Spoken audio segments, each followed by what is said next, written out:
Hey there, listener. We are almost halfway through the month of April.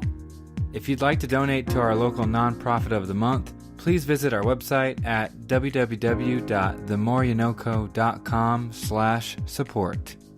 For April, we selected Free Our Girls, and you can find out more information about them and their cause on our website. Also, if you think someone you know needs a shout out on this podcast, let us know on the support page. Half of those funds will also go to Free Our Girls, as long as you submit that shout out before the end of April. Alrighty, on to the episode.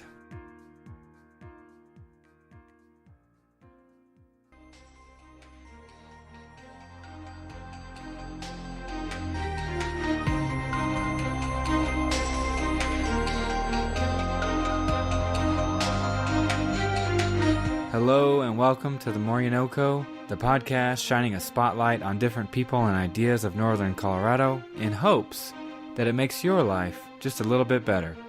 I am your host, Ivan Wayne. Let's go.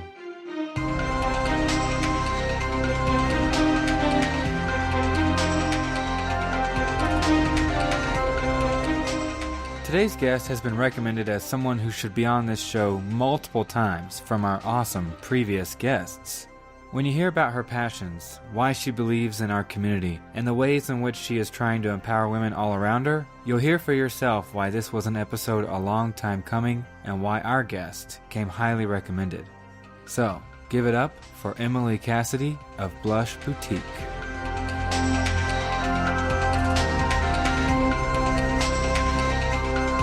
Sit here in the back of Blush Boutique with Emily Cassidy. So first of all, thank you and welcome. Thank you. Why did you start Blush Boutique? That is a great question, and I hope you're ready for a long story. That's what we're here for. Take it away. Blush it's a manifold of so many different things, and the first one being a dream that I had as a little girl. I don't really know why I wanted to own a store, except I loved clothes. I loved playing dress up. Anything that was girly. And when I thought about, okay, what does that mean when you're older? You know, when you say, when I'm going to grow up, what am I going to do? It was own a shop. But as I grew older and you kind of hit with adult responsibilities and, you know, went to college and got a degree, and it was always in the back of my mind, but never really something that I thought was going to be feasible. My husband works in construction, so we moved a lot. We lived all over. We lived in California. We lived on the East Coast for a couple years. And finally, we moved back, and by this point, through all the traveling, I had learned how to be a photographer and a graphic designer. I had worked as a content coordinator for a real cool startup that fostered handmade items. We did subscription boxes for handmade items. So really fell in love with the community of handmade, authentic, independently owned design products. And was working kind of as a graphic designer, and I had a friend call me up one day and asked if I would design a logo for her. And I asked her what it was for, because I like to know the background for what I'm going to design. And she said, I really want to start a boutique. And I said, hold up, can we meet for coffee? Like, this has always been a dream. Had tried to do it a couple years back and ended up being pregnant, and so kind of put that dream on hold. So we met for coffee, and within 30 minutes came up with the idea of Blush. So we kind of just went from there. Yeah. I think I answered everything there. Well, so that was how it came to be. Yeah. But why did this come back to you? Why do you think this was, for lack of a better word, did it haunt you in a good way, this idea? Yeah. You know, it was about 4 years ago on a family road trip. My dad asked, out of nowhere, I was working in HR for oil and gas at the time, and he asked, do you still want to own a store? And I kind of was like, where did that come from? Like, have you been thinking about it too? Jeez, Dad. I talked about it so much as a little girl, and I kind of paused and was like, yeah, eventually I'd love to, when real world isn't happening, you know? And I think he put that seed back into my head, and that's when I just started thinking about it more and more and more, and left oil and gas and did some other things, and then was just freelancing, and then had a child. And then this friend asked me to design her logo for her. And I was like, it's got to be now or never. I mean, I've got the time and I've got the background, I feel like, knowledge. At this point, I didn't have any business knowledge, but I kind of knew how to start the branding process, get word out, at least have the social media experience, which I think is really important for a business these days. I mean, your whole identity is kind of wrapped up into social media at the moment. So I knew I had those skills, and I was like, the rest we'll just figure out as we go. Do you think that you could have started the same style of boutique with the same success if you hadn't done 7 moves, 4 states, and had these random experiences? I don't think so. I really don't. And I think it's because I wouldn't have had, I call them tools in my toolbox. I think photography was such a big part of it because it taught me how to use Photoshop, but then taught me how to do graphic design, and then got me the job as the content creator, and then was in the world of independent marketplace. And I think if I hadn't had those experiences and those moves and maybe some of the influences from the business owner that I had worked with the startup, I don't think I would have understood. I might have been able to start a boutique. I think it would look a lot different. And I don't know if I would have had the success that we've had now. Right. Yeah. So when I think of a boutique, I think of like a small shop. You can go in, you can buy things, right? But your design is much more than that. So what else do you do? And you know, what crafted this blush idea? You know, a lot of it I think was organic. I can't take the credit for what it's morphed into, but one of the coolest, I think, things that has come out of the boutique is the community behind it. I talk a lot about this to anybody who asks me, like, what is blush to you? And we call them the blush babes. So anybody that really shops at Blush, we kind of consider them a part of this big family, including the girls that work here. A lot of them were shoppers first and then fell in love with it, and now they want to work here. We do a lot of community events, whether it's just mom's night out or painting classes. We've done some jewelry classes, some cookie decorating classes with the Happy Cookie. We've done just these events to kind of foster community, to bring women together. I say as a safe place, but you can just buy cute clothes here too.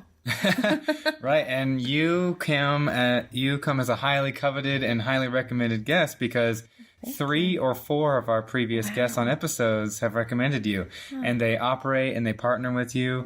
And so do you feel like there's a missing space in many towns and just many, business areas where really small businesses who don't operate in a physical location, they're missing out? And like what you provide is a space, so like for people who don't know, Nikki Barrios of Happy Cookie does not have a physical storefront, but she can host a class or she can host an event with you in this space. Yeah. And it's this partnership that allows for everyone to benefit. Yeah, absolutely. I don't think I realized it was missing until we started doing it. And I think another heart I have is for women, especially women business owners. I mean, that's where I come from. I love my husband. He's the main breadwinner, and I was there to support him through that. I mean, we moved for him, but I wanted something of my own too. And finally, when we set down roots, I had a lot of support, especially from family and friends, to do it and go forth. And, you have our support, open a store.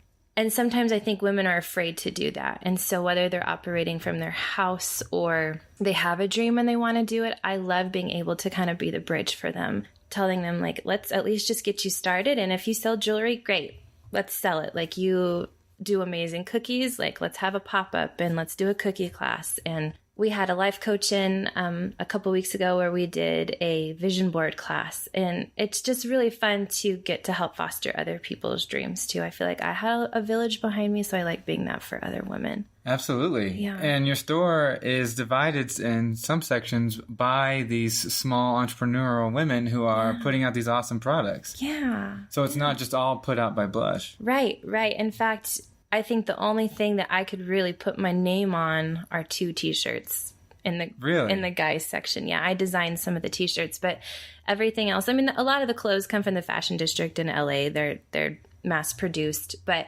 it was really important to me to still have the independent artisan represented. So almost everything that is not clothing, I'd say 90% is made by an artist, and I try to keep them local. Yeah. As much as I can. Yeah. Before we sat down, I was browsing the store and I came across several names that were familiar. Yeah. It's like, wow, look at this. Yeah. So neat. And you had mentioned the Blush Babes, which is not just some ethereal, like, cloud idea. There's actually a Facebook group called the Blush Women's Community Group. Yeah. And so what is this? And I kind of read a little bit about it. Obviously, I'm not in it. Yeah. I mean, you could. We're as much as we are a women's clothing store, I wanted, men to feel like they could come in too. If you wanted to be a part of it, you could. But it was just another idea to foster that community. I haven't really done anything with it during the winter, but during the summer, we'll do things like I've hosted one at my house where it was like, come over, bring your children, and we'll have a play date. We had a Rio Margarita night. It's just a place. I think people have asked for prayer on there. It's just a virtual room for women to kind of still seek that community and hopefully find it there. Yeah. And some of them may be other entrepreneurs. Some of them maybe not. Maybe they're just women who shop here. They enjoy it and they want to be plugged into the community. Absolutely. I mean, how often do people feel like I live on this street with 20 other people and how many of them am I friends with? A lot of times the answer is 0. Yeah. Your friend lives in another neighborhood, another city, another state. So sometimes it can feel isolating even though we're surrounded by people all the time. Absolutely. I think especially, even though we think social media is going to bring us closer, it doesn't. It really does isolate us. And so it was kind of a way to try to bridge the gap between those two, even though I'm using social media to hopefully build that community, but then also have a physical space where we can say, hey, we're going to still meet together. Right. Come and hang out. Well, I see it like a tool. Any of the listeners who've been following us for the show have heard multiple episodes where I ragged on social media. I'm really trying to reframe it as like, a tool. Yeah. You take a shovel. A shovel can be very useful or it could be used in some nefarious ways. And your example, I agree that some interactions on social media are, forming us into these silos that make us feel slightly more alone, which is a paradoxical feeling because we're never alone now. You're always connected with people. But this Facebook group provides people opportunity that would not have existed if you didn't create that group. So that's super neat. Thank you. What time scale was the 7 moves in 4 states and this chaos part of your life? How much time was that? That was honestly, let's see, we've been married 10 years, and that happened within the first 5 years of our marriage. So we've been back in Greeley for the last 5. So we graduated in 2008, got married, and moved to California, and then the market crashed, and so... And you went to Colorado State? Yes. Yeah, go CSU. Rams. Yeah. Okay. Husband did too. And we were in San Francisco when the market dropped, and he's in construction. So it was like the first time I saw Starbucks closed. That's how crazy California was. Like, if a Starbucks closed, then things are bad. So we moved back. And we're here for about a year, and then we moved out to West Virginia. We're there for a year and a half, then moved to Washington, D.C., there for a year and a half, and then moved back in with my in-laws, and then waited to move back into a house. So lots of storage, lots of moving boxes. Wow. Yeah. So how long were you back in the northern Colorado area before you started Blush? 3 years. Okay. And was it an online presence as well, where you didn't have physical space, or from day one, did you have this spot here at 8th and 8th downtown? No, we actually started in my basement. Okay. When I was with my business partner at the time, we decided, how can we keep overhead really cheap and see if this is a viable business that's going to work in Greeley. Greeley, I call the town of chain stores. We have a lot of great stores, but there aren't a lot of unique individual businesses, or there wasn't. They're starting to be now, which is so exciting. So it was, how do we start small without getting in over our heads? And it was let's just start in my basement. So we actually set up a little shop in my basement and did a lot of trunk shows. We did a lot of events. We traveled. And then there was the online presence. So it was kind of a mix. I don't know the breakdown of what sales were between the 4 different things that we did, but we quickly outgrew that business model when people were really asking for more reliable business hours. And that's when we were I think it's time to move to a brick and mortar. It was a brick and mortar. Yeah. And then how did you find this? Because you probably didn't have this model of hosting other small businesses inside of your own. Yeah. So did someone approach you, or was this kind of like you? Yeah. So I knew I wanted to have handmade artisans, and there at the time was Etsy Wholesale. They're no longer an actual entity of Etsy anymore, but there's a different internet program that does wholesale for handmade artisans. And so I knew I wanted that, but I didn't know about local. So my friend Tasia, who is Stillula, that's the earrings I'm actually wearing right now, who's got the little corner there, she came over one day and said, I've got jewelry. I make it. Would you sell it? And so we sat down and I said, I'd love to support you because people supported me. How can we do this? So we kind of figured out like what she could sell to me as so I could still make a profit and cover overhead and stuff like that. And then it kind of just snowballed from there. I had other people reach out. I looked for other people to support. And what was really important to me is that they could work together without being competitive. So we might have several pieces that sell or several vendors that sell jewelry, but we try to keep the look different. So that was important to me too, that everyone had a place. Yeah, I was going to ask how you manage this. Like, bring everyone in, but whoa, we're not competing. We're all in the same boat here. Yeah. We're all rowing the same oar. So I'm really upfront with people that reach out, and I'll tell them, I love your pieces. I think they'd really sell, but we're selling something very similar, and I don't want there to be any competition between the two. So I tell them, if you can make something that's a little bit different, absolutely, let's talk about it. So that kind of gets them to maybe either design something different or maybe wait until we might cycle a vendor out. We haven't done that yet. I love all the vendors we have. I'd rather just bring everybody in than cycle people out. So, right. Yeah. And what are you grappling with now that you have, the train is in motion, you got these businesses in here? What are some big ideas that are kind of following you home in the evenings these days? Oh gosh, I mean, I think it's more of like what's not following me home. To my husband's chagrin, probably. I got bit by the like entrepreneurial bug, but I also have to be very reasonable. We're trying to have another child, and so it was really important. The first 2 years of business, I worked a lot. And actually for the first time, probably since then, I'm going to take Saturdays off and really focus on family too. So even though I have, one day a week.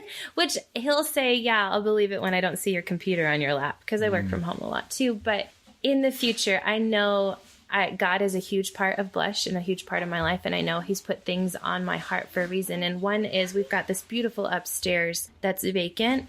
Our landlords have been really gracious giving us first dibs to it when they finish it. They're going to finish it out. And I have this dream about a community space up there. So doing the events that we have down here is wonderful, but we have to do a lot of shifting, a lot of moving. And it would be just really cool to have a space up there that we're able to just solely dedicate to community events and maybe rent out for small receptions or whatnot. It's a beautiful space. And it might be living quarters. We've actually thought of Blush Bridal upstairs. We're nowhere near ready for bridal. I did some research, really wanted to, designed the look, the logo, was ready to pull the plug on it in terms of getting things started, and then just realized that I needed to focus on family first. So, I mean, I've got lots of ideas in my head, but one step at a time. I think that's what I'm learning is, enjoy where you're at, enjoy what's happening. It's good to look forward, but also enjoy the journey. I mean, that sounds really cliche, but... Sure, but, you don't want to spend so much time looking in front of you that you trip over what's right at your feet. Exactly. So you want this space, and you're not really sure what you want to do with it, but it will enhance your ability to bring other people together. Absolutely. That's the biggest thing, is how can we get more people in to experience community? Yeah, which is interesting, right? Because I sit down with you, Blush Boutique, we could talk about fashion. We could talk about what clothes sell, what clothes don't. What items did you really think were going to be big sellers, and then they ended up, being garbage? Yeah. But no, you have this, and you're already turning around. It sounds like from a very early time, and you're focused on bringing other people up. I mean, from the very beginning too. I think when I thought of boutique, what would my motto or my mission statement or my purpose be? And from the very beginning, it was to make women feel loved and beautiful, and that they had a place. I think people hear boutique and they think it's going to fit one size and it's going to be very pricey. And that I was very conscious of staying away from that too. And I think that's when it morphed into this, how can we love women, even besides clothing and just coming in to shop? It's how can we get them in so that they feel loved and appreciated? And then how can we keep having them come back to experience just a great community of women. Yeah, you mentioned early on that you think some women out there with great ideas are maybe intimidated or nervous to jump out there with an idea. Do you have any thoughts on why that might be, or is it just... This is my opinion. I think business is very much a man's game. I don't know. I think probably it's different now. I didn't go to business school, so I can't speak on what is taught in business school. Yeah, what was your major at CSU? Communications. Okay. I was going to be a family and couples counselor. Okay. But time tells the truth. Right? It just blew me away. I think women get nervous about the serious part of running a business, whether it's taxes or money or, having a business plan, or it's very much, I think, programmed to think that that's, what men do. And I don't think that at all anymore now that I'm running a business. And I think that's what I'm so passionate about too, is like, if I can do this, you can do this. And if I can show you how to do it, and if you don't know the answer, I'll show you how to find someone that does. You don't have to know everything. And I think that too, I thought you did. And I was just willing to go out there and try to learn it. And once I realized I couldn't know everything, I tried doing my own books and crashed and burned. So it was like, let's find a good accountant. Well, you didn't go to jail, so all's good. Yeah. I just had to pay some fines here and there. Right. We won't talk about that. No. They're paid up, though. Yeah. I just know what I'm not good at and what I am. And I want to help other women realize, like, you don't have to be afraid to do it because you think it's bigger than you are. Do you think a lot of good ideas never make it to other people's ears and brains and fingertips because of a lack of confidence? Absolutely. Oh gosh, 1,000%. Yeah. It's unfortunate to consider the things that we miss out on because people, even something as simple as launching this podcast, there's a lot of self-doubt in starting it. There's been a lot of self-doubt in running it. Yes. But, I was able to ignore it enough to get it out. And this is huge, you want women to know that entrepreneurship, small business, this is not a man's game, it's anyone's game. It's anyone's game. And I'm not out to make a lot of money. Like, that's not the goal. But I'm out to work for myself. And it was really important. And this is where I kind of get on my feminist soapbox. Let's go. I wanted my son to see his mom do something. And not just, it kind of makes me cry. To see that his mom was capable of anything too, while still being a mom and a wife and a mother. Like, that is really important to me too. And hopefully he'll marry someone like that too, and he'll be able to encourage. My husband is my rock, and he, even though a lot of my ideas I think to him are crazy, he goes, let's get there. Like, I don't know how we're going to do it, but I'll be here, and I'll be the one building your front counter, and I'll be here, programming your whatever you need me to do so you can succeed too. I think it can be a good spotlight reminder that when it gets overwhelming for women, it's a good reminder that they're not alone.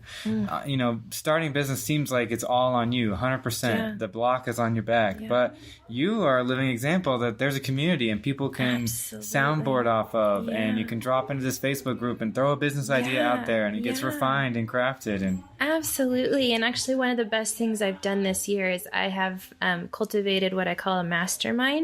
I had another female business owner kind of tell me about it. And so there's 6 of us total female business owners here in Greeley. And we meet once a month, and we talk about struggles. We talk about wins. We talk about resources and goals and how to get there. And it has been so empowering and so amazing. And I think for most of us, we were like this, we were lacking this because we just needed a sounding board that maybe wasn't just our spouse or our friends, but someone who understood. And I think anyone who's in the position of wanting to start a business needs to find that too. It's just a great resource to have. Yeah. And so with a few minutes left here, I don't want to leave this behind because it popped up in my head. Yeah. Communications major, you want to be a family counselor, right? Mm-hmm. So you hit the road. That never comes to reality. Why do you think that you just happened to get involved? Maybe it was hard to find a position, or? Well, when we moved to California, I looked for some graduate schools and was going to wait to get residency. And then we moved back home. And then I had lost Colorado residency by then. And so it was like having to start over. And each point we got to, I then worked in the medical field as an eye nurse. I've had some crazy background work experience that you wouldn't think would lead me to here. And by that time was working in the eye industry, the medical industry, and loved it. And so it was kind of like, all right, well, I'll just sit in this. In the next place, whatever comes, I'll do that. So when we moved to West Virginia, I still worked for eye doctors, but then started the photography part and then kind of morphed into that, which morphed into other things. So it was weird. It just kind of, yeah. Do you think that any part, as random as it may be, any part of your time working in the eye medical industry helps you here at Blush today? Absolutely. I was a surgical coordinator for a while and had to learn how to stay organized, how to work with other people, scheduling meetings. I mean, it's, again, just another tool in my toolbox. I think it kind of just taught that I consider early age. I think I was 21, which is still relatively pretty young, how to work with other people and be businesslike. Yeah. You never know what you might get. I was just listening to a podcast the other day. Oh, David Lee Roth, lead singer of Van Halen. Yeah. He will go do the 6-month, literally the most random skill you could think of. He tries to develop it. Why? Because he thinks in some way it's going to change the tracks in his brain to make him view things different next time. Absolutely. And it reminds me how I spent 5 years working for a veterinarian back home. And you'd be surprised how often that comes into mind now while I teach psychology, host a podcast. Like little nuances come back and they remind me like, oh, this is just like when I was at the vet. Yeah. And I tell people that too, especially women who are like, I've got this dream, I can't get there. Or I don't think I'll ever get there because I'm here. And I, tell them like, listen, like if you had seen my last 10 years, you would think the same, but take everything that you're learning because it is essentially going to help you get to where you want. As long as you keep working towards that, don't think any time is wasted because it's not. It will be if you don't work at it, but everything that you're doing can help you get to the next step. Just pull that time out, dust it off, and find a way to turn it into a weapon for tomorrow. That's all right. We got shoppers in right now. Yes, that's all right. We're doing it live here. So if people are interested and they would like to reach out to Blush Boutique in any way, where can people find you? Where can we send them? Yeah, absolutely. I mean, first come in because I'd love to meet you. I am a person-to-person person. I think my email is on the website. I'm the one that facilitates mostly the Facebook, Instagram. I mean, you can find me anywhere. You can even call the shop and they'll give you my cell phone number. I'm pretty much an open book. So okay, and you're down here at 8th and 8th in downtown Greeley. Yeah. All right. Well, thank you very much for your time. This has been awesome. I appreciate it. This has been really fun. If you enjoy The More You Know Co., please check out our other episodes. We've had such a variety of interesting and awesome people, you never know what you're going to find. I've been in awe and wonder going on this journey around northern Colorado. Read the episode descriptions, take a shot, and discover our NoCo community. Trevor Fossey, always putting in the time to edit and mix these episodes. Thank you so much for your dedication and hard work. Russell Isaac Long, our guest on episode 67 of the show, makes all our music here at The More You Know Co. Thank you, good sir. We are on Facebook and Instagram if you're interested in staying connected with us, or just to see bonus visual content in addition to this very audio-driven podcast experience. We will be back soon with another conversation, exploring and connecting the people who make up Northern Colorado. Until next time, peace!